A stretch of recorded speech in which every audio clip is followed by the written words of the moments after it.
Cultivos en medios líquidos. Habitualmente se realizan tubos, frascos o Erlenmeyers, dependiendo del volumen del ensayo. Pueden ser desde 5 mililitros hasta litros de cultivo. La utilización de medios de cultivo líquidos permite la obtención de una población microbiana grande, con un elevado número de microorganismos, para ser utilizados posteriormente. Estos cultivos examinarán la existencia de enturbiamiento o más o menos intenso a la formación de una película o velo en la superficie, la aparición de un sedimento en el fondo del tubo, etc. Inicialmente se esteriliza la asa bacteriológica en un mechero, seguido se va a introducir el asa en la muestra. Usualmente, ésta está en un tubo de ensayo con un medio de cultivo sólido. Seguido a esto se inocula el medio de cultivo líquido y se incuba por el tiempo y la temperatura indicada para el ensayo en un termostato. Este método se utiliza sobre todo cuando se quiere producir microorganismos en masa, por ejemplo para la obtención de algún producto derivado de microorganismos. Recuerden revisar el material complementario al curso, en el cual se tratarán más métodos clásicos de siembra de microorganismos. Con la creciente demanda para optimizar la fabricación y pruebas de control de calidad de los procesos farmacéuticos, los métodos microbiológicos rápidos se han utilizado para analizar las muestras de medio ambiente, materias primas, productos intermedios, procesos y muestras de productos terminados. Cuando los microorganismos contaminan productos farmacéuticos, los métodos estándar se realizan para cuantificar, detectar o identificar el número y tipo de microorganismos presente en un lote determinado. Los métodos estándar se basan en el enriquecimiento y la incubación y el aislamiento de los microorganismos de las muestras de los productos y ambientes. Debido a los largos tiempos de incubación, la manipulación continua y el tiempo de los procedimientos, los resultados se obtienen normalmente entre 6 a 8 días. Mientras que con los métodos rápidos, como conteo de células viables, la tecnología de autofluorescencia, el análisis del ADN y las técnicas PCR, entre otros, han demostrado que una parte no cultivable de la comunidad microbiana en ambientes farmacéuticos es viable y no es detectada por los métodos convencionales. Por tanto, estas nuevas tecnologías proporcionan una resolución más alta y mantienen una mayor discriminación entre las especies microbianas. La información precisa de los tipos y números de microorganismos en el ambiente farmacéuticos dará a la aplicación de los procesos y que minimizan la distribución microbiana, la viabilidad y la proliferación. Conteo directo de células viables. El conteo bacteriano señala la magnitud de la población bacteriana total.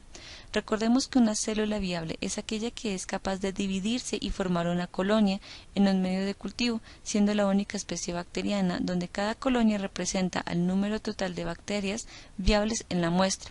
Es decir, utilizamos el UFC en un medio sólido. Sin embargo, existen otras formas de identificar las células viables, utilizando la microscopía de epifluorescencia, que ha demostrado que se detectan las bacterias activas en el agua purificada utilizada en los procesos de fabricación. Sin embargo, el análisis de la microscopía de epifluorescencia es un procedimiento lento en el que el momento no permite la detección rápida de muestras múltiples. El conteo por epifluorescencia genera un conteo más alto de microorganismos que con el conteo directo u otros métodos. Esto se debe a que se tiene en cuenta los microorganismos viables no cultivables, es decir, aquellos que no crecen en medios de cultivo o el aislamiento es muy difícil debido a que tienen algún medio de estrés que las imposibilita. O viables cultivables, viables y no cultivables independientemente si las viables son aerobios o son anaerobios, mesófilos o termófilos. Conteo directo de células viables y de soluciones seriadas. Para identificar la UFC en un medio sólido se utiliza el medio de disoluciones seriadas. Una disolución en series es la reducción progresiva paso a paso de la concentración de una sustancia en disolución. Por lo general, el factor de disolución en cada paso es constante, por lo que da como resultado una progresión geométrica en la concentración y de forma logarítmica. Las disoluciones en serie se utilizan para crear disoluciones muy diluidas con precisión, así como disoluciones para experimentos en los que se pretenda estudiar curvas de concentración de una escala logarítmica. Consiste en inocular una serie de tubos de ensayos que contienen 4 mililitros de agua destilada o del medio de cultivo apropiado según sea el tipo de bacteria que se quiere evaluar. Se toma 1 mililitro de la muestra utilizando una pipeta. Seguido a esto, se inocula el primer tubo de ensayo en mezcla muy bien y luego se retira 1 mililitro y se inocula el segundo tubo de ensayo, y así sucesivamente hasta obtener una disolución deseada. Usualmente son 5, pero pueden ser hasta 10 o dependiendo del tipo de ensayo. Luego de esto, en cada disolución se va a cultivar en una caja de Petri con un medio sólido. En una disolución adecuada se obtendrán las colonias aisladas. Una vez realizada la siembra e incubada en el termostato, se podrán observar las colonias bacterianas que han sido aisladas. Dependiendo del ensayo, puede ser una sola especie, como pueden ser diferentes. Para ello se debe identificar la forma, color, consistencia, entre otras cosas, para poder determinar los tipos de colonia. Si la cultura sembrada pertenece a una sola especie, las colonias deben tener las mismas características físicas. Seguido de esto, con ayuda de un cuentacolonias, en el cual se puede ver en la imagen a continuación, vamos a realizar el conteo total de la cantidad de colonias presentes en la placa. Para facilitar el trabajo, esta máquina se cuenta con cuadrantes para poder determinar el UFC. Para identificar la cantidad total de colonias, vamos a utilizar la siguiente fórmula. Cuadrante de carga alta más cuadrante de carga media más cuadrante de carga baja dividido todo para 3 y todo se multiplica por 65. Por ejemplo, en el cuentacolonias observaron que en un cuadrante de carga alta se tienen 32 colonias, en el de carga media 19 y en el de carga baja 10. Todo esto lo dividimos por 3 y lo multiplicamos todo por 65 para obtener en total 1322 colonias de células viables en una muestra. Si observamos más de 300 colonias en un cuadrante o en una placa como tal, se considera como inviable. Por eso es importante realizar una disolución, porque disminuimos el número de colonias para poder realizar el correcto conteo. Una vez terminado el recuento, se aplica la fórmula a continuación para obtener el total de UFC por mililitro o UFC por gramo. Como podemos observar en las imágenes a continuación, en una disolución se realizaron 3 siembras de 3 distintos puntos de la disolución, en 10 a la menos 4, 10 a la menos 5 y 10 a la menos 6. Entre menos diluido, mayor será la cantidad de colonias. Entre más diluido, menor será la cantidad de colonias. Para poder hallar el UFC por mililitro, se debe multiplicar el número de colonias por placa por el inverso del factor de disolución, dividido todo en los mililitros de muestra sembrada.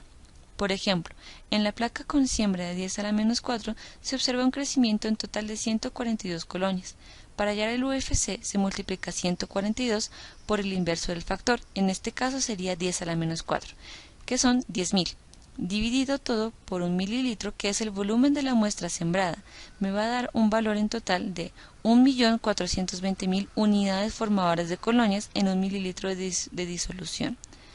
Como ejercicio en sus casas pueden también hallar el UFC en las siguientes disoluciones presentadas en la diapositiva. Revisemos entonces los métodos rápidos para el análisis microbiológico. Comencemos con citometría de flujo. Esta técnica permite analizar la cantidad de células de microorganismos presentes en una muestra de manera mucho más rápida y realista, más que los métodos tradicionales de cultivo anteriormente vistos. La base de la aplicación de la técnica es la tinción de células con un tinte fluorescente de tipo éster con fluoresceína. Se convierte en un producto fluorescente, un derivado de la fluoresceína libre, debido a la actividad de las esterasas intracelulares después de haber sido captado por las células microbianas previamente capturadas gracias a la filtración de membrana. Las células microbianas con una membrana celular intacta no solo mantienen el derivado de la fluoresceína. Las células son pasadas a través de un estrecho capilar, de manera que pueden ser escaneadas y cuantificadas individualmente por un rayo láser. La luz dispersa resultante y la señal de luz fluorescente es captada por unos detectores y un software que analiza la señal específica para cada partícula individual, realizando un análisis de la estructura microbiológica de la muestra, diferenciando a través del ADN las células grandes y las células pequeñas de los microbios, especialmente bacterias. La citometría de flujo permite determinar el número total de células en una muestra de agua a los pocos minutos. Los valores obtenidos son un indicador realista de la carga microbiana del agua o del ensayo y que pueden ser menos indirectamente y establecer indicios sobre su contaminación. Otro método rápido más utilizado es la PCR o la reacción en cadena polimerasa. Esta técnica sirve para amplificar un fragmento de ADN. Su utilidad es que tras esta amplificación resulta mucho más fácil identificar con una alta probabilidad la existencia y la presencia de virus o bacterias en el ensayo. Los laboratorios farmacéuticos ensayos basados en la PCR han demostrado ser capaces de detectar las salmonelas, Escherichia coli, Pseudomonas aeruginosa, Staphylococcus aureus, Aspergillus, entre otras. Los analistas, las materias primas, equipos o el agua se introducen en algunos de estos microorganismos en ambientes farmacéuticos. Por otra parte, cuando los analistas no siguen las buenas prácticas de laboratorio, se convierten en las principales fuentes de contaminación microbiana en cuartos limpios y en la fabricación aséptica. La detección rápida de microorganismos objetables resulta en la implementación de las acciones correctas para evitar que la contaminación se repita. En los tiempos de detección con las PCRs van de 24 a 27 horas. Se trata de una reducción significativa en comparación con el método de detección estándar, que usualmente es de 5 a 7 días. La PCR se lleva a cabo en 3 etapas diferentes. En primer lugar, el ADN se desnaturaliza por el calor. En segundo lugar, los cebadores se alinean en las secuencias complementarias de las hebras del ADN. En tercer lugar, los cebadores son extendidos por la enzima de la ADN polimerasa que resulta en 2 hebras diferentes. Los 3 pasos se repiten de nuevo por un número determinado de ciclos, por ejemplo de 30 a 35 ciclos. La secuencia es amplificada y los productos se detectan mediante la electroforesis en gel. Las agencias reguladoras realizaron publicaciones sobre la validación de los métodos microbiológicos alternativos o rápidos, en los que se describen algunos parámetros recomendados para demostrar la equivalencia con los métodos estándares o convencionales. Algunos parámetros descritos en los documentos son los siguientes: sensibilidad, exactitud, especificidad, límite de detección, resistencia, alcance y precisión. Todos estos parámetros son aplicables a las diferentes tecnologías discutidas previamente. Por ejemplo, si se está validando un método cualitativo que indica la ausencia de microorganismos, entonces tiene que ser la precisión, exactitud, límite de detección y la sensibilidad del ensayo.